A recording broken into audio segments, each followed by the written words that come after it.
England को बहुत Fenty पड़ी है आज हिंदुस्तान से। अगेन हिंदुस्तान ने प्रूव कर दिया they are the better side in terms of when it comes to playing a test cricket. लेकिन जो पार्टनरशिप लगी आज केएल राहुल ने जो 100 किया इतने अरसे बाद आके, अमेजिंग बैटिंग किया, जबरदस्त पार्टनरशिप, शॉट सिलेक्शन, और दिखाया कि क्लास परमानेंट होती है। 2-3 मैचेस या 7-8 महीने टीम से बाहर हो जाए तो वो प्लेयर क्या नाम है खत्म नहीं होता, और वैसे ही इम्पैक्ट दिखाता है जैसे आज उसने 100 बनाया। मजा आया बैटिंग देखने का, बड़ी जबरदत बैटिंग की। उसके साथ जो पार्टनरशिप, क्या मजाक चल रहा है, मतलब कि इंग्लैंड के अंदर टेस्ट मैच है और ऐसा लग रहा है कि इंडिया अपने घर के अंदर खेल रहा है। सेंचुरीज पे सेंचुरीज, 5वीं सेंचुरी इंडिया ने स्कोर कर दिया टेस्ट मैच के अंदर। ऋषभ पंत लगातार 2 इनिंग्स में 2 सेंचुरी मार के बैठ गया। आप जरा ये स्टैट सुनिएगा। ऋषभ पंत वो खिलाड़ी है जो 7 दफा 90s के अंदर आउट हुआ है, समझ रहे हैं ना मेरी बात। इसके अलावा ऋषभ पंत ने अभी तक 800 स्कोर किए हैं, 800 उसने स्कोर किए, जिसमें से जो 5 हैं वो अगेंस्ट इंग्लैंड है और 4 इन इंग्लैंड है। इसी के साथ साथ एक उसकी ऑस्ट्रेलिया के अंदर है। 8 में से जो 600 उसने मारे हैं वो बाहर मारे हैं, सिर्फ 2 उसके अपने घर के अंदर है। ये प्लेयर है, क्या चीज है, मतलब कि अखीर लेवल की क्रिकेट खेल रहा है। अभी देखा जाए तो इंडिया प्रेशर के अंदर थी। इंडिया का आते साथ शुभमन गिल आउट हो गया हुआ था, इंडिया के तो 3 आउट हो गए हुए थे। उसके बाद जिस किस्म की पार्टनरशिप लगी है, केएल राहुल जो कि रोहित और कोहली की कमी नहीं महसूस होने दे रहा। में वो खेल रहे हैं वहां पे वो आइडियल है उनके लिए, क्योंकि उनके पास तीनों एबिलिटीज हैं, स्ट्राइक रोटेशन की भी है, पावर हिटिंग की भी है, और उसके अलावा पार्टनरशिप लगाने वाली, जो कि मोस्ट इम्पॉर्टेंट चीज़। ये बिल्कुल इवन जब इन्होंने शुरुआत की थी हफीज़, तो इनको कहा जाता था कि he is the next big thing after Virat Kohli. जब इन्होंने अपने करियर की शुरुआत की तो वही बात आ जाती है कि सिर्फ टीम जो है, एक विराट कोहली तो है ही है, बट बाकी भी जो है they are all equally skillful and talented, और जब ज़रूरत पड़ती है तो दे नो एग्जैक्टली कि हमने क्या करना है, अपना रोल निभाना बहुत अच्छा है। देखिए, रोल डिफाइन तो कर दिया जाता है, लेकिन ये भी देखना ज़रूरी है कि क्या उस प्लेयर में वो कैपेसिटी है, क्या उसने अपनी गेम को उसके अकॉर्डिंगली इवॉल्व कर रहा है या नहीं कर रहा। आप ऐसे रोल के लिए किसी ऐसे प्लेयर को लें जिसके पास ये स्किल्स ही ना हो, जिसका मेंटल स्टेट ऐसी जगह पे प्रेशर एब्जॉर्ब करने के लिए रेडी ना हो, तो वो कभी भी फिनिशिंग लाइन आपको नहीं करेगा। He started as an opener, number 3 पे भी खेले हैं, फिर उसके बाद ये आके तो ये 5 के ऊपर सेट हो गए हैं। फिर वही बात है कि देखें, टीम कल्चर बनाने के लिए इंडिविजुअल को अपना हाथ खड़ा करना है, और उसने अपने आप को अपनी सोचों से बाहर रख के टीम की सोच के लिए खेलना शुरू करना है। That is very important. इनके जितने प्लेयर देख लें, इन सब लोगों ने अपने आप को वो रोल खुद डिफाइन किया जिससे टीम जीत सकती थी। तो मुझे ये लगता है कि एज एन इंडिविजुअल जितनी तारीफ़ की जाए इस पूरे स्क्वाड की, कि कोई भी इंडिविजुअल जो ये खेल रहा है उसका रोल डिफाइन है। Very much they know what they have to do to win the game for the India. Number 1, number 2, they evolve themselves accordingly. उनके स्किल्स वैसे इनहेंस हुए हैं। एक बात मैं आपको बताता हूँ, हम पाकिस्तानी या कोई भी क्रिकेट का फैन इंडिया के प्लेयर्स की तारीफ क्यों करता है? इंडिया की बैटिंग को हम लोग हमेशा हाईली रेट क्यों करते हैं? इंडिया के बैट्समैन की तारीफ क्यों की जाती है? इसी वजह से की जाती है कि वो ओवरसीज कंडीशंस में जाके, सीना कंट्रीज में जाके, even in test matches performance दे के आते हैं। और ये आप सबके सामने है कि मतलब एक टीम जिसकी बैकबोन विराट कोहली और रोहित शर्मा होते हैं, वो चले जाते हैं और अगला मैच आपका होता है इंग्लैंड में, इंग्लैंड की कंडीशन में, क्लाउडी कंडीशन में, और आपकी टीम होती है यंग, बट आपके प्लेयर 100 पे 100 ठोकी जा रहे हैं। मैं बात कर रहा हूं केएल राहुल की।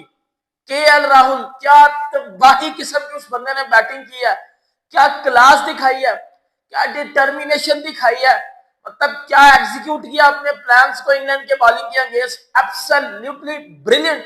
अब ना मेरे घंटे के, मेरे छनकने के, मेरे बाजे, मेरे सोनू की चप्पल, अब आना बाहर, अब बात को बाहर निकाल के लाना। मैं क्यों कहता हूं कि पाकिस्तान की बैटिंग लाइनअप एक टट्टी है, और वो टट्टी जो बहा दी जाती है क्योंकि परफॉर्मेंस नहीं है, क्योंकि रन नहीं है। सीना कंट्रीज में जाके, इंग्लैंड ऑस्ट्रेलिया में जाके 100 नहीं है। आप इंडिया के बैट्समैनों की बात करो, आज केएल राहुल की बात करो, आज जयसवाल और गिल नहीं चले। केएल राहुल ने, जब टीम इंडिया ने इंग्लैंड को टारगेट देना है, जब टीम इंडिया ने ये मैच जीतना है, केएल राहुल आगे खड़ा हुआ है, 100 मार दिया, और ऐसा 100 मारा जिसमें आपको मेच्योरिटी नजर आई है, जिसमें आपको ये नजर आया कि ये टीम का सीनियर बैट्समैन खेल रहा है। जो ऋषभ पंत ने बैटिंग की है, जो है वो केएल राहुल ने बैटिंग की है, जो दोनों ने आके पार्टनरशिप लगाई है, इंग्लैंड को बैकफुट पे किया है। That's a beauty of Indian cricket. ये वजह है कि इंडियन क्रिकेट का नाम दुनिया में गूंजता है। ये वजह है कि इंडियन बैटिंग लाइनअप की दुनिया तारीफ करती है। ऑस्ट्रेलियंस के पास चले जाओ, Australians Ricky Ponting, Matthew Hayden, ये लोग इंडिया के प्लेयर्स की बात करते हैं। इंग्लैंड के प्लेयर्स के पास चले जाओ, ये लोग इंडिया के बैट्समैनों की बात करते हैं। आप दुनिया में जिस कोने में चले जाओ, इंडिया के बैटिंग लाइनअप की बात होगी, 110% होगी। क्यों होगी? क्योंकि आप देख लो, पहली इनिंग्स में जायसवाल ने 100 मारा, ऋषभ पंत ने 100 मारा, उनके कप्तान शुभमन गिल ने 100 मारा। दूसरी इनिंग्स में देख लो ऋषभ पंत ने मारा फिर, और दूसरी इनिंग में देख लो केएल राहुल ने मारा 100।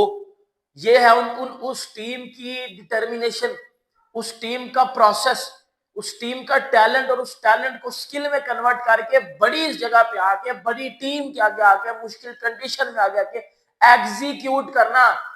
कि और आपको नजर आएगा, वो लिख के मैंने भी लगाया हुआ आपके लिए, कि दोनों बारियों में 100 करना, मतलब first Asian to do so. Asia में जाहिर है कि इंडिया के अलावा पाकिस्तान, श्रीलंका, बांग्लादेश और अब अफगानिस्तान तो चलो टेस्ट क्रिकेट में इतना नहीं खेलता, लेकिन बाकी सारी टीमें खेलती हैं रेगुलरली, और पता नहीं कब से खेल रही हैं, काफी मतलब 50 साल, 60 साल, 70 साल। लेकिन Rishabh Pant he became the first guy to do so, the century in one innings and the century in another innings in the same test match. कमाल की बारी खेल के गया, पहली बारी में 134 और दूसरी में 118, और जिस तरीके से ये रन्स करता है, वो रन्स काफी अच्छे और तेज होते हैं और वो टीम को बहुत हेल्प करते हैं। तो ऋषभ पंत, अब ये बंदा देखें 1.5 साल due to that unfortunate incident team से बाहर भी रहा है कि नहीं, टीम से बाहर भी रहा है 1.5 साल, लेकिन उसके बावजूद भी जैसे ही वापस आया है तो इसकी जो जगह है वो वहीं पे बरकरार थी, क्योंकि टेस्ट क्रिकेट में इसने इतना शानदार और बेहतरीन खेला है कि आप जैसे ही ठीक होके वापस आया तो कोई वजह नहीं थी कि दोबारा इसको टीम में डाला जाए, और 85 के स्ट्राइक रेट से 100 आया, 85 के स्ट्राइक रेट से। अमेजिंग, पूरे मैच में 9 छक्के मार चुका है, 6 पहली इनिंग्स में, 3 इस इनिंग्स में, और चौके भी पहली इनिंग्स में 12 और इसमें 15, 27 चौके, 9 छक्के। और जिस तरीके से ये अपना ही मिजाज है, इसका अपने खेलने का एक तरीकाकार है, और ये ऐसा नहीं है कि सिर्फ स्लॉगिंग किया उसने और टाइम लेके नहीं खेला। शुरू में जब हम आपसे लंच में बात कर रहे थे तो 50 के करीब स्ट्राइक रेट से खेल रहा था, 50 के करीब, 31 पे नॉट आउट था, 118 रन करके गया। और बहुत ही शुएब बशीर को जैसे 50 के बाद ऋषभ पंत ने गियर शिफ्ट किए तो 5वें गियर में डायरेक्ट ही उसको शुएब बशीर को 1 ओवर में 2 छक्के, और फिर अच्छे रन आना शुरू हुए, तेज रन आना शुरू हुए। और अब देखिए, जब हमारी आपसे मुलाकात हो रही थी लंच पे तो 159 की लीड थी, अभी जब मैं आपसे बात कर रहा हूं तो इंडिया की लीड 300 के पार जा चुकी है। एग्जैक्ट अगर बात आपको बताऊं तो 304 रन बोर्ड पे लगे हुए हैं। So mainly because of Rishabh Pant, what a guy he is, amazing guy he is. उसके साथ साथ केएल राहुल की भी हम बात कर रहे थे कि KL Rahul most senior batter है इस लाइनअप में। तो पहली इनिंग्स में अगर 100 नहीं आया। स्वागत है आपका संसार न्यूज के कॉर्नर वीडियो में। दोस्तों, इंडिया ने जिस प्रकार की आज बल्लेबाजी की है और खास करके ऋषभ पंत ने जिस प्रकार की बल्लेबाजी की है, बैक टू बैक शतक जड़ा है, और केएल राहुल ने जिस प्रकार की बल्लेबाजी की है, पहले पारी को संभाला, केएल राहुल के सामने विकेटें गिर रही थी, लेकिन केएल राहुल ने जिस प्रकार से इनिंग को बिल्ड किया और टीम इंडिया को एक ठीक ठाक स्थिति में पहुंचा दिया है। लगभग 350 रन का जो टारगेट मिला है इंग्लैंड टीम को, और इंग्लैंड टीम को ये बहुत ही आसान होने वाला नहीं है, क्योंकि चौथे 5वें दिन में ये 350 का टारगेट कोई आसान टारगेट नहीं होता है। और इंग्लैंड टीम को काफ़ी ज़्यादा धचका लगने वाला है, क्योंकि जिस प्रकार की बॉलिंग लाइनअप है टीम इंडिया के पास जसप्रीत बुमराह जैसे गेंदबाज हैं, टीम इंडिया के पास सिराज जैसे गेंदबाज है, प्रसिद्ध कृष्णा जैसे गेंदबाज है। तो जिस प्रकार की गेंदबाजी लाइनअप, रविंद्र जडेजा जैसी गेंदबाजी है, तो जिस प्रकार से टीम इंडिया की गेंदबाजी है और बल्लेबाजी में तो कमाल दिखाया है, और जिस प्रकार की गेंदबाजी है टीम इंडिया की, उससे साफ जाहिर होता है कि इंग्लैंड टीम कहीं ना कहीं कोलैप्स करते हुए नजर आ रही है। और इसको देखकर पाकिस्तानी मीडिया काफ़ी ज़्यादा हैरान है कि आखिरकार ऋषभ पंत जैसा खिलाड़ी, ऋषभ पंत को इतना ज़्यादा आईपीएल में क्रिटिसाइज किया गया, आईपीएल में उनसे परफॉर्मेंस नहीं हो पा रहा था, लेकिन लास्ट मैच में उन्होंने शतक जड़ा था आईपीएल के, और उसके बाद से अब रुकने का नाम नहीं ले रहे हैं आईपीएल में। और जो खास करके जो ऋषभ पंत का जो स्टेट्स है, इंग्लैंड के खिलाफ जिस प्रकार की बल्लेबाजी करते हैं ऋषभ पंत, वो काफ़ी काबिल तारीफ है। हालांकि सेना कंट्री में जाकर सबसे ज़्यादा जो कि टेस्ट एवरेज में रन मारने वाला खिलाड़ी ऋषभ पंत बन गए हैं। और Rishabh Pant back to back century लगाने वाले पहले एशियन बल्लेबाज बन गए हैं, वो भी सेना कंट्री में जाकर और एक ही इनिंग में। तो ये एक ही मैच में, तो ये काफ़ी ज़्यादा बड़ी बात है ऋषभ पंत के लिए। और ऋषभ पंत ने जो कारनामा करके दिखाया, ऋषभ पंत ने अपने आलोचकों के मुंह पर तमाचा जड़ा है। और खास करके और लोगों का ये कहना था कि जब विराट कोहली और रोहित शर्मा नहीं खेलेंगे इस टेस्ट सीरीज में और विराट कोहली और रोहित शर्मा के ना मौजूदगी में टीम इंडिया इतना ज़्यादा स्ट्रांग है, तो आखिर अब टीम इंडिया को चाहिए ही चाहिए क्या, क्योंकि टीम इंडिया के पास इतना ज़्यादा बैकअप स्ट्रांग है कि वो कोई किसी भी टीम को टफ टाइम दे सकती है। तो दोस्तों वीडियो कैसी लगी अपनी राय कमेंट बॉक्स में जरूर बताइए। अगर आप हमारे चैनल पर नए हैं तो चैनल को लाइक कमेंट सब्सक्राइब जरूर कर दीजिए, ताकि हम आप लोग के लिए ऐसे वीडियो अपडेट भारत और पाकिस्तान क्रिकेट से जुड़ी हर खबर सबसे पहले अपने चैनल के माध्यम से आप तक पहुंचाते रहते हैं। तो दोस्तों वीडियो पूरा देखने के लिए धन्यवाद। आपका दिन शुभ हो।